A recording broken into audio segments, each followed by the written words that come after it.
Okay, so I'm going to try to get us caught up on some of the Donald Trump events of the last 72 to 96 hours. There was a lot of craziness during the tail end of our vacation. Donald Trump continuing to hold rallies as if there were no pandemic, often with hundreds or thousands of people, many without masks, mostly without masks. Sometimes the people on stage behind Trump do have to put masks on, but the rallies range from horrifying to authoritarian, to dystopian, to perverse, and everything in between. There were notable rallies in the past few days in North Carolina, Minnesota, and Nevada. I'm going to highlight different things in different clips.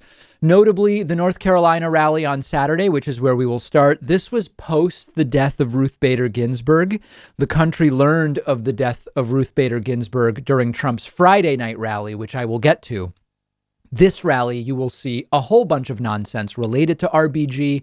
So let's go through the key moments. Trump having notable problems speaking during this one, even worse than the ones earlier in the weekend. Here is Donald Trump, who has had a renewed focus on the moon and Mars lately, saying that the United States will be the first station to put an astronaut on Nars with an N. Take a look. We'll land the first woman on the moon, and the United States will be the first nation to land an astronaut on Mars. We have Trump actually just really struggling to put together a sentence, a number of verbal glitches at this one. Here is Trump short-circuiting on the word sanctity, just really odd, almost like he choked on his tongue. We will defend the dignity of work, and we will defend the sanctity of life. Then Trump struggling with Nobel Peace Prize several times, calling it the Nobel Peace Prize, and then getting all mixed up and discombobulated, not clear-headed. Covered. I got the Nobel Peace Prize nomination, a Peace Prize Nobel nomination. And then before we move into the meat of it, here he is saying his own name wrong. When you say your own name wrong, that is another level, referring to Donald Trump. Donald Trump. Okay, that was the first little time. Then he went, Donald Trump, yeah, Donald Trump. I love Donald Trump, but... Yeah, so not going well from the standpoint of verbal. One of the sickest moments, Trump having his supporters vote by yelling as to whether they would prefer that he replace Ruth Bader Ginsburg with a man versus a woman. It's almost like a deleted scene from Saturday Night Live where they said, now this is too stupid. Well, it's reality. So women and men, ready? Would you rather have a woman on the Supreme Court, or would you rather have a man? Ready? A woman or a man? So, would you rather have me choose? This very scientific poll. Actually, it's a lot more accurate than these polls that interview like 97 people have been interviewed. Then, you know, they charge you $1 million, and they probably don't interview the people. They sit behind their desk and just would you rather have a woman on the Supreme Court? Yes, woman, yes.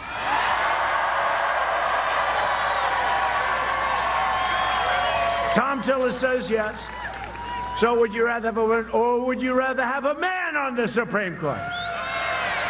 Everything is a game. Everything is a joke, a contest. It's unserious in some way with Donald Trump. Still on Ruth Bader Ginsburg, early in the rally, Donald Trump fed the line to the crowd, fill that seat, kind of telling them. It didn't naturally surface. Donald Trump telling the crowd, the chant now is fill that seat.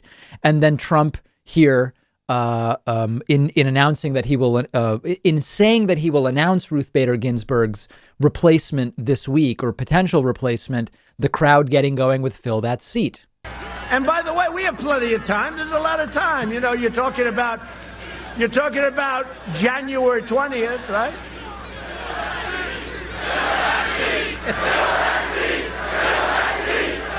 Here's a video of Donald Trump telling one of those inane stories about people referring to him as sir.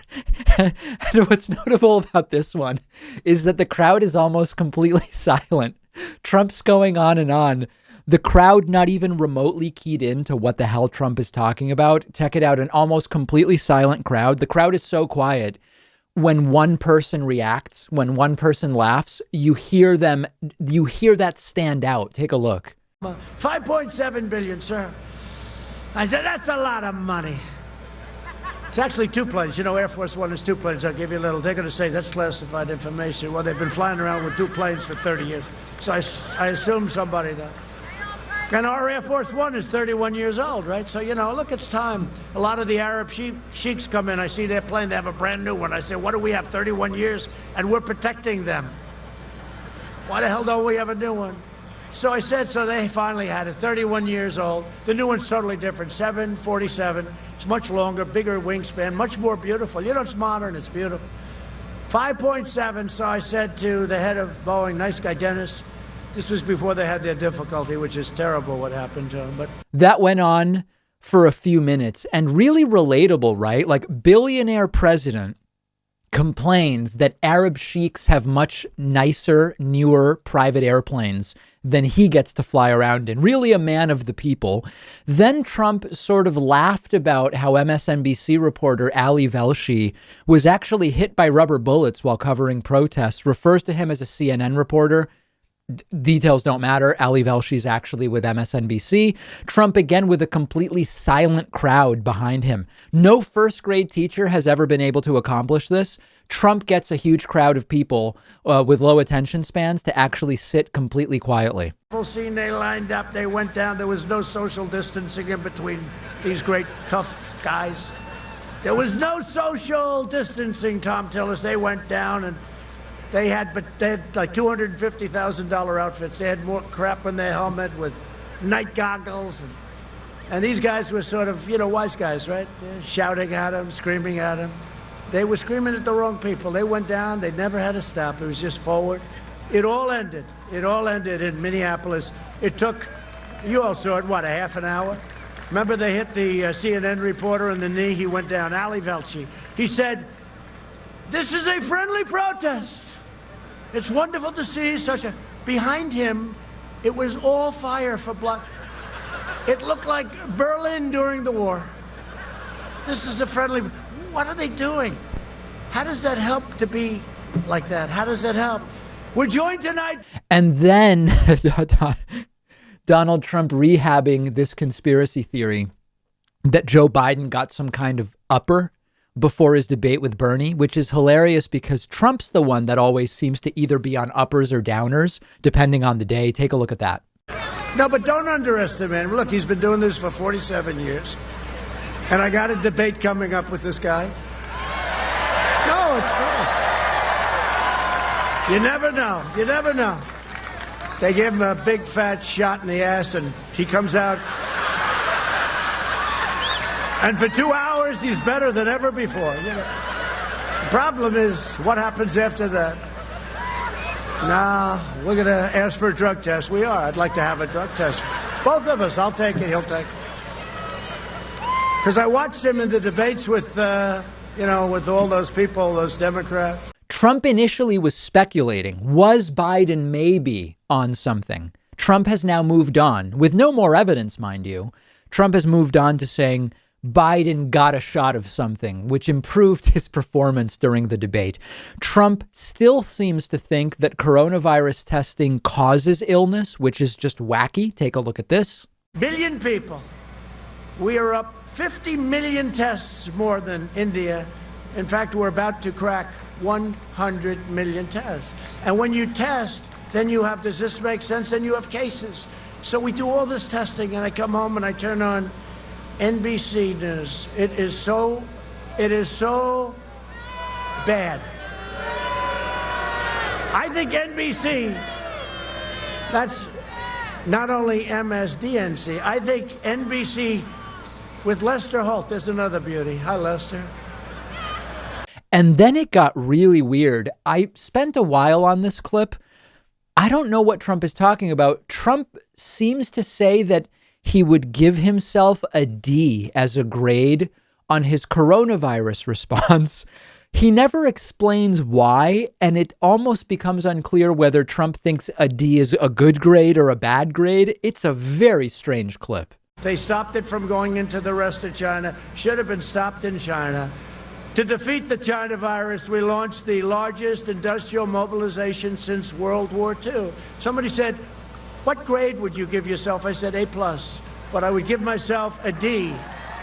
I would say I would give myself and my whole group, because Mike Pence is great. Mike Pence really was, he worked so hard.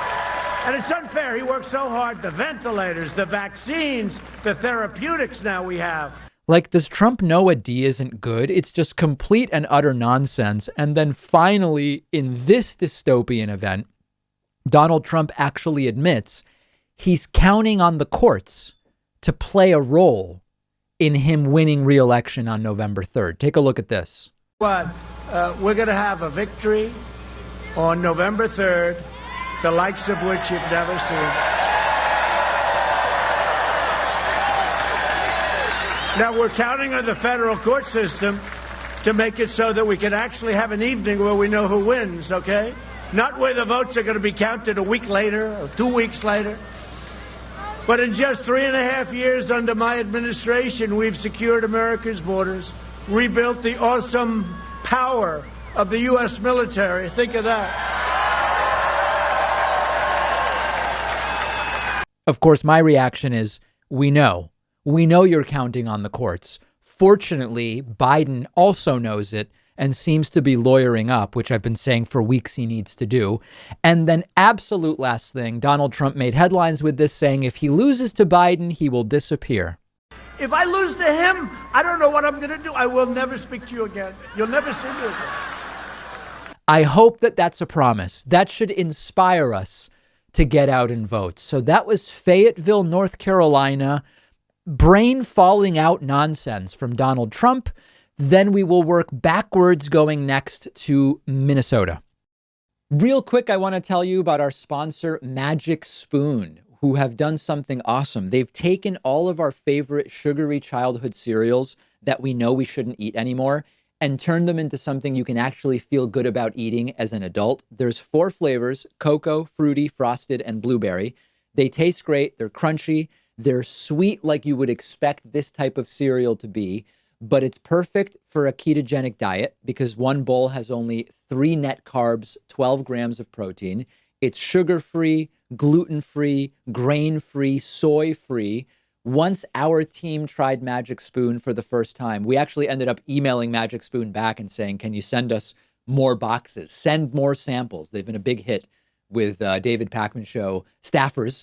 And Magic Spoon knows how delicious their cereal is, because if you don't like it, they'll refund all of your money, no questions asked, and you'll get free shipping when you go to magicspoon.com/Pakman and use the code Pakman. That's Pakman.